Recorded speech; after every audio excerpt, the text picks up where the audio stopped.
नमस्कार, शाम के 4 बज रहे हैं। वक्त हो गया है फास्ट एंड फैक्ट्स का। मैं हूं आपके साथ में मानसा मलिक और मेरे साथ हैं सचिन। आइए दिखाते हैं आपको आज की बड़ी खबरें पूरी रिसर्च के साथ। नोट बैन के फैसले को आज लगभग 1 महीना पूरा हो गया। 16 नवंबर को शुरू हुए संसद के शीतकालीन सत्र में इस मुद्दे पर हंगामा जारी है। विपक्ष ने सरकार पर एक बार फिर जल्दबाजी में नोट बैन के फैसले को लागू करने का आरोप लगाया। सरकार ने कहा कि विपक्ष सिर्फ टीवी के लिए हंगामा कर रही है। सुबह राम रेड्डी जी ने सवाल पूछा था, उसमें कहा है कि बैंकों में पूरा पैसा है। अगर बैंकों में पैसा है तो ये लोग आत्महत्या क्यों कर रहे हैं? फिर एटीएम्स में पैसा क्यों है? जो उत्तर उन्होंने दिया है ये गलत है, ये ठीक नहीं है। किसी ना किसी बहाने को लेकर रोज उस चर्चा को रोकने का प्रयास ये सारा विपक्ष करता है। सरकार इस प्रकार का जो हथकंडा अपनाया जा रहा है, इसके लिए निश्चित रूप से तैयार नहीं है। जो चर्चा अधूरी है, अगर विपक्ष में हिम्मत है तो मैं आज भी चुनौती देता हूं कि उस चर्चा को तुरंत आरंभ किया जाए। कि सरकार लोकसभा में क्यों भाग रहे हैं, चर्चा से, वोटिंग से क्यों भाग रहे हैं, इसके जवाब पहले दे, उसके बाद विरोधी जवाब। 15 दिन का जो ये एकदम हाउस में कुछ नहीं हुआ, ये कोई अच्छा संदेश विपक्ष के लिए नहीं है। जो आदमी जगह जगह घूम घूम के इसका श्रेय ले रहे हैं, जो कह रहे हैं मेरी, वो तो बैठे पूरे टाइम चर्चा में, तब तो चर्चा होगी। बयान बाहर दिए गए कि ये विपक्षी दल जो समर्थन कर रहे हैं कि कालाबाजारियों के साथ है, तो उस पर विपक्ष कह रहा माफी मांगे। इससे पहले बीजेपी संसदीय दल की बैठक में पीएम ने सांसदों से कहा कि वो चुनाव प्रचार की तरह नोटबंदी, डिजिटाइजेशन, कैशलेस सिस्टम का प्रचार करें। पीएम ने सांसदों से कहा कि विपक्ष संसद नहीं चलने दे रहा है। पीएम मोदी ने कहा कि वो खुद राज्यसभा में गए थे, वहां उनके खिलाफ विपक्ष ने नारे लगाए। पीएम मोदी ने कहा कि वो हंगामे के बावजूद सदन में बैठे रहे, लेकिन विपक्ष चर्चा से भागता रहा। शीतकालीन सत्र 16 दिसंबर तक चलेगा। अभी तक का अधिकतर वक्त हंगामे की वजह से बर्बाद हो गया। बीजेपी नेता सुब्रमण्यम स्वामी ने आज एआईएडीएमके को लेकर बड़ा बयान दिया। राज्यसभा सांसद सुब्रमण्यम स्वामी ने कहा कि एआईएडीएमके अब टूट जाएगी, क्योंकि शशिकला मुख्यमंत्री पन्नीरसेल्वम से जो करने को कहेंगी वो नहीं करेंगे। स्वामी ने यह भी कहा कि अभी तमिलनाडु में बीजेपी के पास कोई बड़ा चेहरा नहीं है।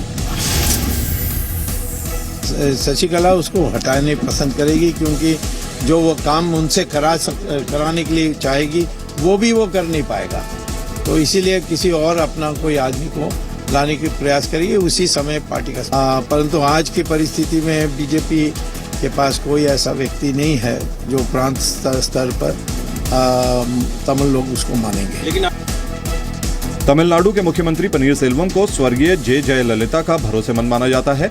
यही वजह है कि जब भी जयललिता मुश्किल में पड़ी, उन्होंने पन्नीरसेल्वम पर भरोसा किया।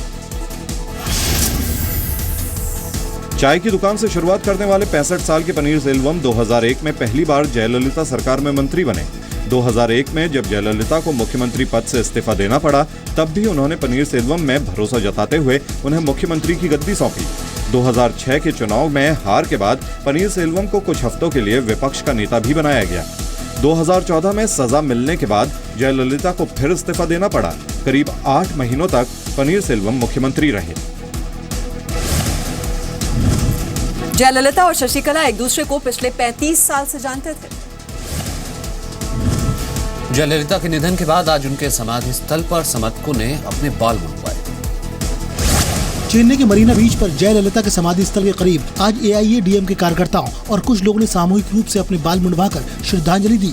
कई महिलाओं ने भी अपने बाल मुंडवा दिए। बाल मुंडवाते हुए महिलाएं फूट फूट कर रो रही थी। महिला पुलिसकर्मियों की आंखों में भी आंसू दिखाई दिए। महिलाओं को कहना था कि जयललिता उनके लिए सिर्फ नेता नहीं बल्कि सब कुछ थी।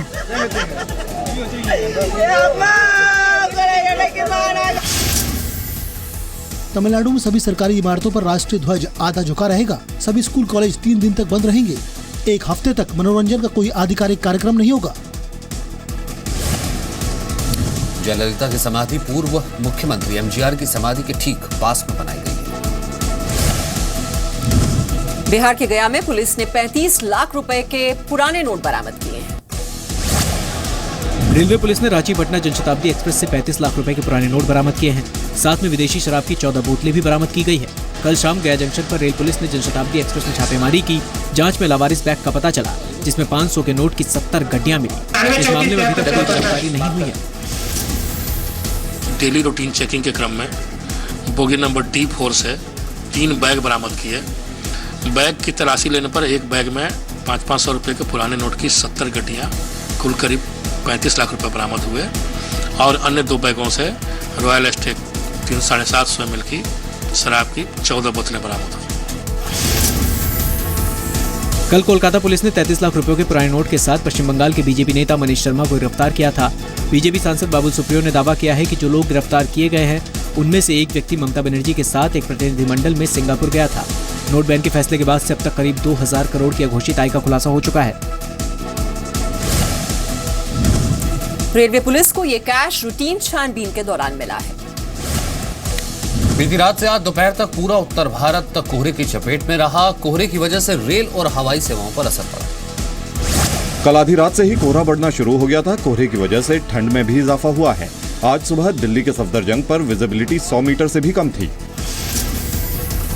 राजधानी दिल्ली में आज भी धुंध का आलम बरकरार है और यहाँ पर अक्षरधाम मंदिर के आसपास इस वक्त हम मौजूद हैं और यहाँ से करीब 200 मीटर की दूरी पर अक्षरधाम टेम्पल होना चाहिए, जो कि इस वक्त धुंध में छुपा हुआ है और बिल्कुल नजर नहीं आ रहा है।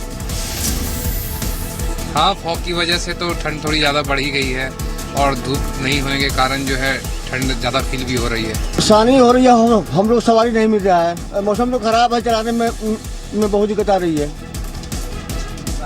जहाँ दिखाई नहीं दे रहा है। शाम को बता रहे थे 11 घंटे, अभी फिर नेट पे देखे तो 11 बजे दिन को बता रहे हैं।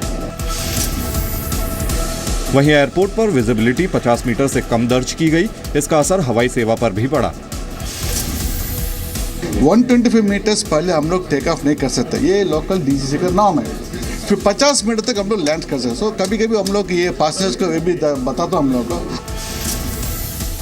कोहरे की वजह से आज 81 ट्रेन देर से चल रही है। 31 ट्रेनों के समय में बदलाव किया गया है। 5 ट्रेन रद्द कर दी गई हैं। कोहरे की वजह से 6 उड़ानों को रद्द कर दिया गया, जबकि 40 से ज्यादा उड़ानें प्रभावित हुई हैं। मौसम विभाग के मुताबिक आने वाले 2 से 3 दिन तक कोहरा इसी तरह से परेशान करता रहेगा। अंतरिक्ष में भारत को एक और कामयाबी मिली है। श्रीहरिकोटा से PSLV ने Resourcesat 2A remote sensing satellite को लॉन्च किया। श्रीहरिकोटा के सतीश धवन स्पेस सेंटर से PSLV C-36 के जरिए रिसोर्ससैट 2A को अंतरिक्ष में भेजा गया। 1235 किलो का सैटेलाइट भारत के जमीनी संसाधनों के बारे में जानकारी देगा। ये जानने में मदद मिलेगी कि देश के कौन से हिस्से में कौन से मिनरल हैं। ये PSLV की 38वीं उड़ान थी। PSLV की 36 उड़ान कामयाब रही हैं। ये सैटेलाइट 5 साल तक सेवाएं देगा। इसे पृथ्वी की कक्षा से 817 किलोमीटर ऊपर स्थापित किया गया। इसमें 2 सेल्फ स्कैनर कैमरे लगे हैं। एक हाई रेजोल्यूशन कैमरा है जो विजिबल लाइट और इंफ्रारेड जोन में तस्वीरें ले सकता है।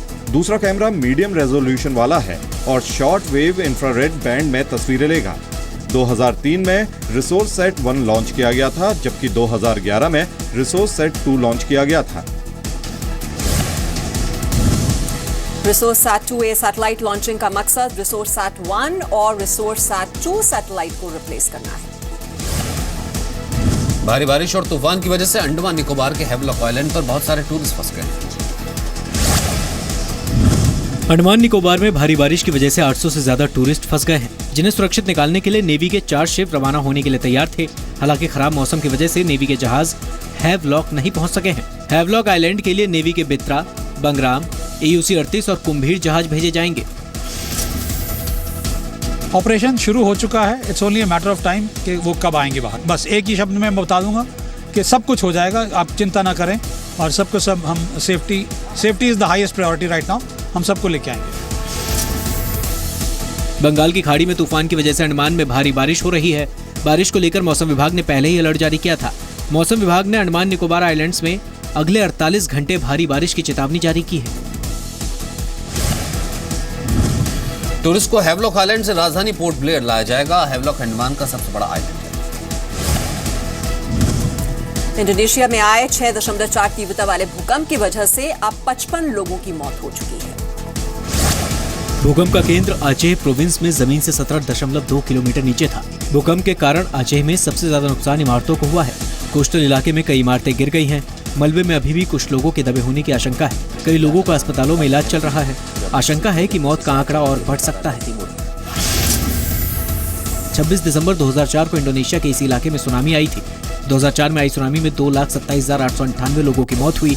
उस वक्त 9.02 तीव्रता का भूकंप आया था, जिससे 14 देश प्रभावित हुए थे। हालांकि आज आए भूकंप के बाद सुनामी का अलर्ट जारी नहीं किया गया है।